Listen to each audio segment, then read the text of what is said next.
Hello बच्चों, आज की इस वीडियो में मैं आप लोग को बताने जा रहा हूं फिजिक्स के कंप्लीट चैप्टर का जो जो इम्पोर्टेंट क्वेश्चन है, जो एग्जाम में लगातार रिपीट होते हैं और जो मोस्ट एक्सपेक्टेड क्वेश्चन है। इन सब क्वेश्चनों को आपने एकदम अच्छे से कर लिया तो 100% यकीन कीजिए आपके 60 या उससे अबव मार्क्स आ जाएंगे।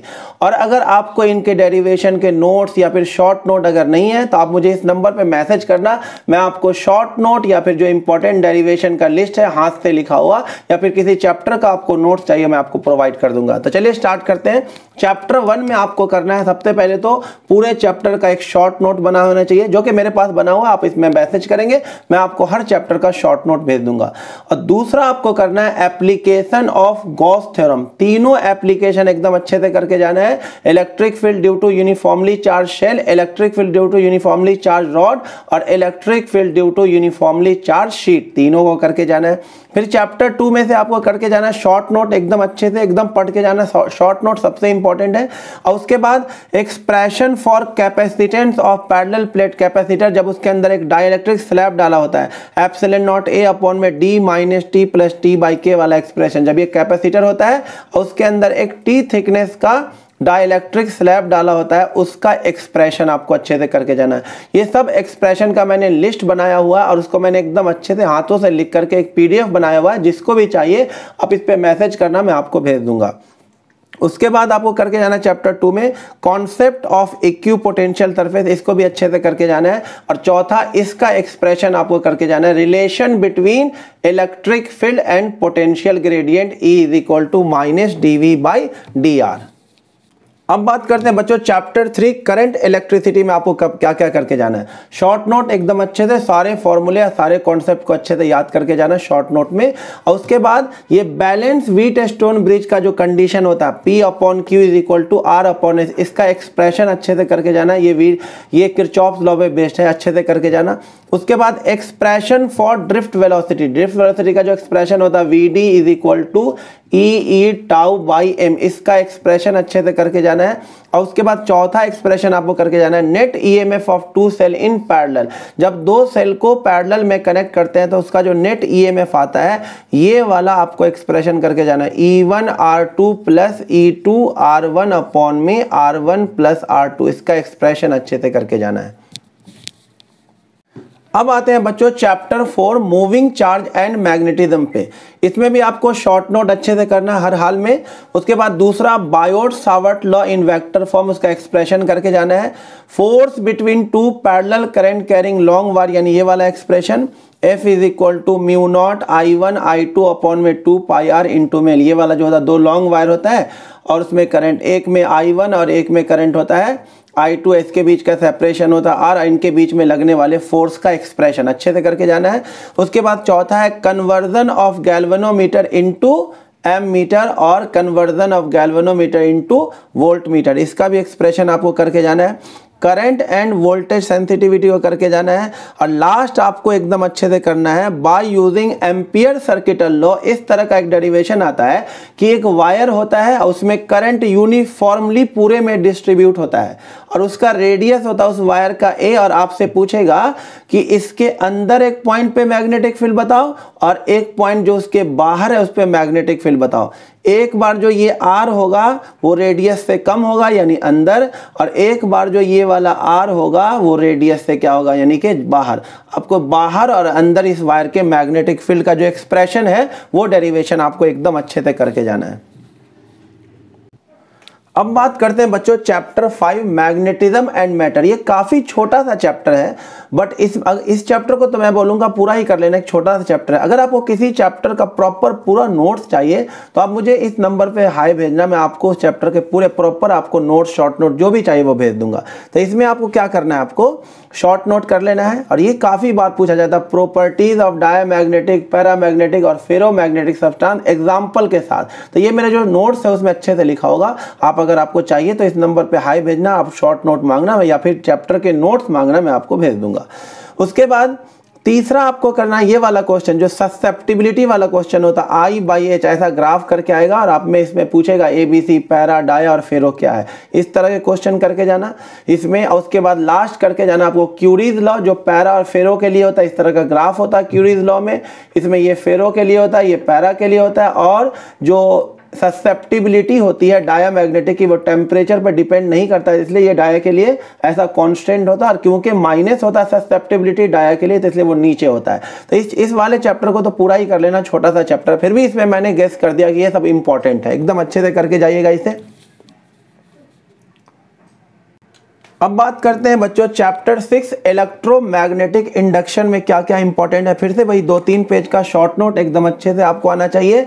Faraday law of electromagnetic induction, इसके कॉन्सेप्ट को एकदम अच्छे से पढ़ के जाना है। इस पे मैंने वीडियो ही बना दिया, मेरी 1 शॉट की वीडियो जब आप देख लेंगे ना, तो ये जितने इंपॉर्टेंट क्वेश्चन है सब उसमें आ जाएंगे। हर चैप्टर का मैंने 1 शॉट बनाया हुआ है एकदम इफेक्टिव तरीके से, तो ये सारे क्वेश्चन आपको उसमें मिल भी जाएंगे। उसके बाद लेंज लॉ काफी इंपॉर्टेंट है, उसको अच्छे से करके जाइएगा। तो लेंज लॉ पे कोई डेफिनेशन याद नहीं करना, उसके 6 क्वेश्चन प्रैक्टिस करके जाना, क्योंकि लेंज लॉ में आपको डायरेक्शन ऑफ इंड्यूस करंट पूछा जाता था। उसके 6 क्वेश्चन वो कर लोगे तो वो आपको समझ में आ जाएगा। उसके बाद एक्सप्रेशन, इसमें एक ये एक्सप्रेशन है और एक ये इंपॉर्टेंट एक्सप्रेशन है, expression for induce EMF, current, force, power when a conductor move in perpendicular magnetic field.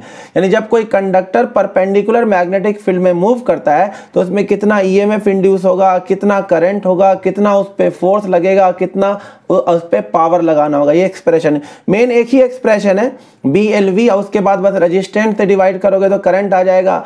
Force के फॉर्मूले BIL में डाल दोगे तो फोर्स आ जाएगा। फिर पावर का फॉर्मूला होता है फोर्स इनटू वेलोसिटी, तो पावर आ जाएगा। मेन इसी का एक्सप्रेशन है। उसके बाद 5वां आपको ये 1 नंबर में पूछा जाता है, definition of self inductance and mutual inductance, इसको अच्छे से करके जाना। और लास्ट जो सबसे इंपॉर्टेंट है, expression of mutual inductance of 2 coaxial coil. Coil के अंदर कॉइल वाला जो क्वेश्चन था, एक कॉइल के अंदर एक दूसरा कॉइल रखा हुआ था और उसका म्यूचुअल इंडक्टेंस का एक्सप्रेशन, जिसमें ये आता था M12 या M21 mu naught N1 N2 A2/L। इसका एक्सप्रेशन आपको अच्छे से करके जाना है। अब देखिए बच्चों, बात करते हैं chapter 7 alternating current. Alternating current AC में आपको फिर से शॉर्ट नोट एकदम शानदार बना होना चाहिए, मैंने बनाया हुआ भेज दूंगा आपको, डिस्क्रिप्शन में डाल दूंगा। सेकंड आपको याद करके जाना अच्छे से, phase difference between current end voltage इन प्योरली रेजिस्टिव, प्योरली इंडक्टिव और प्योरली कैपेसिटिव सर्किट। यानी किसमें कौन लीड करता है, कब वोल्टेज लीड करता है, कब करंट लीड करता है। तीसरा, expression for impedance in LCR circuit, ये वाला एक्सप्रेशन करके जाना है। रेजोनेंट LCR सर्किट काफी इंपॉर्टेंट है। और एक्सप्रेशन फॉर पावर, ये पावर LCR सर्किट में जो पावर का एक्सप्रेशन था, P average equal to IRMS VRMS cos phi, एकदम इंपॉर्टेंट है। उसके बाद 6 आपको इसी के केस में आपको शो करने को बोलेगा, show that for purely inductive and capacitive, कोई एक पूछेगा, चाहे प्योरली इंडक्टिव हो या एंड की जगह लिख दो, और प्योरली कैपेसिटिव, इसमें एवरेज पावर क्या होता है, 0, ये शो करने को बोला जाएगा। और ट्रांसफॉर्मर और AC जनरेटर को अच्छे से करके जाना है।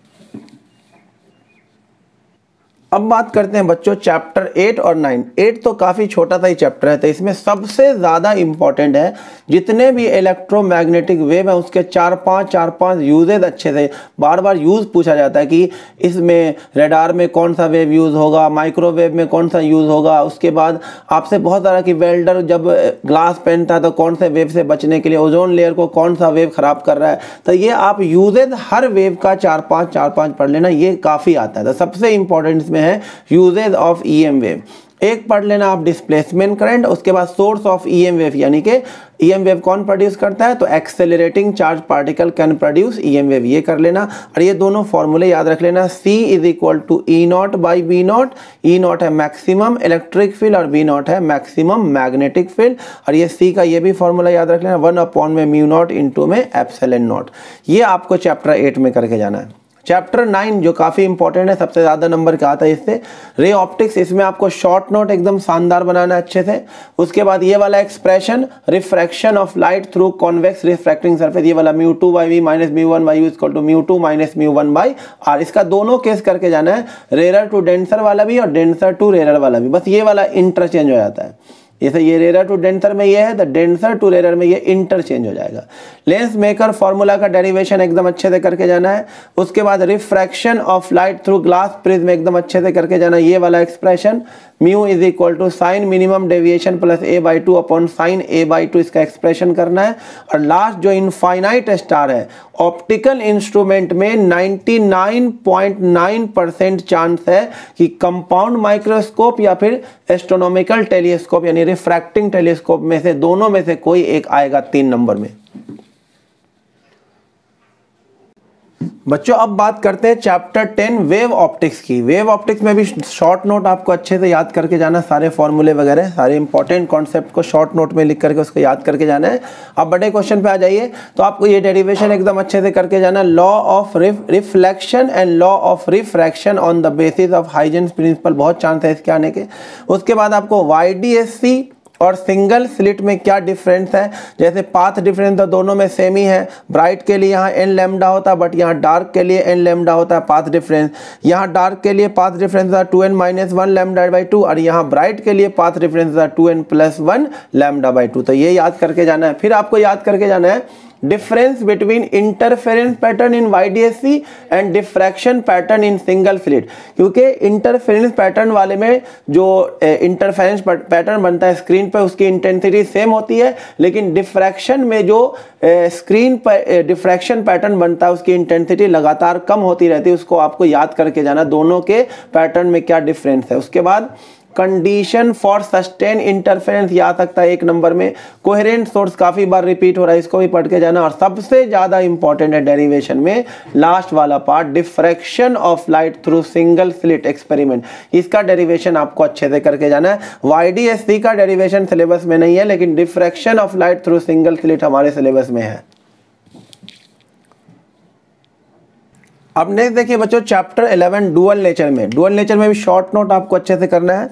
उसके बाद इस पे बहुत क्वेश्चन आता है, तो इसको मैं स्टार लगा देता हूँ। डी ब्रॉगली वेवलेंथ, ये जो चारों फॉर्मूले हैं डी ब्रॉगली वेवलेंथ का, इस पे बहुत बार क्वेश्चन आता है, तो ये एकदम अच्छे से याद करके जाइएगा। Law of photo electric emission या फिर आइंस्टाइन फोटो इलेक्ट्रिक इक्वेशन, इस पे भी क्वेश्चन आता है। H nu = H nu not plus EV not, यहाँ पे V नॉट क्या होता है, स्टॉपिंग पोटेंशियल। फिर इसके स्टॉपिंग पोटेंशियल और फ्रीक्वेंसी के बीच में ग्राफ को अच्छे से समझ के जाइएगा। डी ब्रॉगली वेवलेंथ और 1/, में एक्सेलरेटिंग पोटेंशियल का अंडर रूट, इसके बीच का ग्राफ। उसके बाद आपको ग्राफ याद करके जाना है एकदम अच्छे से। स्टॉपिंग पोटेंशियल और फ्रीक्वेंसी के बीच में 2 मेटल के लिए जो ग्राफ होता है उस पर कुछ क्वेश्चन होता है, इसको अच्छे से करके जाइएगा। इस पर मैंने ऑलरेडी 1 वीडियो बनाया हुआ था, इसमें क्वेश्चन आपको अच्छे से करके चले जाना है। और उसके बाद आपको ये वाला ये इनफाइनाइट स्टार लगा दिया, आपको ग्राफ ड्रॉ करने को बोलेगा। फोटो करंट और पोटेंशियल के बीच में जो मेटल प्लेट होता है उसके पोटेंशियल और फोटो करंट के बीच में ग्राफ ड्रॉ करना होगा। अलग अलग इंटेंसिटी और सेम फ्रीक्वेंसी के लिए एक बार, और फिर ये सेम ग्राफ ड्रॉ करने को बोला जाएगा। इंटेंसिटी सेम होगा और फ्रीक्वेंसी अलग अलग होगा, तो आपको ग्राफ ड्रॉ करना होगा फोटो करंट और पोटेंशियल के बीच में। ये आपको एकदम अच्छे से करके जाना है। अब देखिए बच्चों चैप्टर 12 की बात कर लेते हैं। एटम में भी शॉर्ट नोट बना दीजिए, तो काफ़ी छोटा ही शॉर्ट नोट बनेगा क्योंकि इसमें एक्सप्रेशन ज़्यादा आता है। तो ये एक एक्सप्रेशन याद रखना जो करके जाना आपको। Expression of radius of electron in nth orbit, expression of velocity of electron in nth orbit of hydrogen atom, और last expression of total energy of electron in nth orbit of hydrogen atom. इन तीनों का expression काफी important है। Bore का postulate याद करके जाना। और लास्ट में जो आपको इनफाइनाइट स्टार टॉपिक है जो आपको अच्छे से करके जाना है, मैक्सिमम वेवलेंथ मिनिमम वेवलेंथ इन लाइमन या बामर, ये दोनों सीरीज ही ज्यादातर आता है। इसमें आपको अच्छे से आना चाहिए मैक्सिमम वेवलेंथ निकालना और मिनिमम वेवलेंथ निकालना लाइमन सीरीज में और बामर सीरीज में, या कभी कभी इसका रेशियो भी पूछ देता है, lambda maximum to lambda minimum in Lyman series या फिर बामर सीरीज। अब बात करते हैं बच्चों चैप्टर 13 न्यूक्लियाई में क्या क्या इंपॉर्टेंट है। इसके भी छोटे से शॉर्ट नोट बना लीजिएगा। और उसके बाद ये एटम का ये वाला पार्ट छूट गया। एटम में ये वाला इस टाइप का जो न्यूमेरिकल आता है, आपसे वेवलेंथ दे के बोलेगा कि कौन से ट्रांजिशन में उस वेवलेंथ का रेडिएशन होगा। तो इस तरह का क्वेश्चन आप करके जाइएगा। न्यूक्लियाई में आ जाइए, फिर से ये रेडियस वाला एक्सप्रेशन करके जाना। R = R0 a की पावर 1/3 से एक नंबर का न्यूमेरिकल बन जाएगा। R1/R2 = A1/A2 की पावर 1/3। उसके बाद फोर्थ आपको जो समझ के जाना है, show that nuclear density does not depend on atomic mass. ये भी क्वेश्चन पूछा जाता है कि जो न्यूक्लियर डेंसिटी होता है वो एटॉमिक मास पर डिपेंड नहीं करता है। फिर आपको पढ़ के जाना प्रॉपर्टीज ऑफ न्यूक्लियर फोर्स। उसके बाद बाइंडिंग एनर्जी कर्व, जो एक बड़ा सा कर्व है, ये इस तरह का जो कर्व है उसको पूरा अच्छे से करके, ग्राफ को सीख के नहीं जाना है, इसके कॉन्सेप्ट को एकदम अच्छे से पढ़ के जाना। मैंने आप वीडियो इस पर बना दिया, आप उसमें से देख सकते हैं। उसके बाद डेफिनेशन पढ़ के जाना न्यूक्लियर फिजन का और न्यूक्लियर फ्यूजन का। और उसका लास्ट में स्टार लगा दिया है, इस टाइप का एक न्यूमेरिकल करके जाना। जैसे इक्वेशन दे रखा होगा, फिर हाइड्रोजन का मास, हीलियम का मास, ट्रिटियम का मास दिया रहेगा और आपसे बोलेगा कैलकुलेट एनर्जी रिलीज। तो इस तरह के क्वेश्चन में मैंने वीडियो में डाले न्यूक्लियाई के, तो आप इसको देख करके समझ करके चले जाना। अब देखिए बच्चों लास्ट चैप्टर 14 सेमीकंडक्टर। सेमीकंडक्टर में तो सबसे ज़्यादा, अगर कुछ भी ना करके जाओ तो सबसे पहले इनफाइनाइट स्टार ये जरूर करके जाना। Half wave and full wave rectifier, सबसे ज़्यादा चांस इसी के आने के। उसके बाद आप पढ़ लेना biasing of PN junction, forward biasing और रिवर्स बाइसिंग। और ये वाला न्यूमेरिकल एक में नंबर में आ जाता है, ऐसा दिया रहेगा, बोलेगा आपसे फॉरवर्ड बाइसिंग है या रिवर्स बाइसिंग। जैसे ये पी वाला हायर पे है, एन वाला लोअर पोटेंशियल पे, तो ये हो जाएगा फॉरवर्ड बाइसिंग। यहाँ P वाला देखिए लोअर पोटेंशियल पे है और N वाला -2 ज़्यादा होगा, -2 -3 से ज़्यादा होगा। तो P वाला लोअर पोटेंशियल पे है, N वाला हायर पोटेंशियल पे है, तो ये उल्टा हो गया, तो ये हो जाएगा रिवर्स बाइसिंग। उसी तरह से चौथा याद करके चले जाना, energy band diagram of N type and P type semiconductor.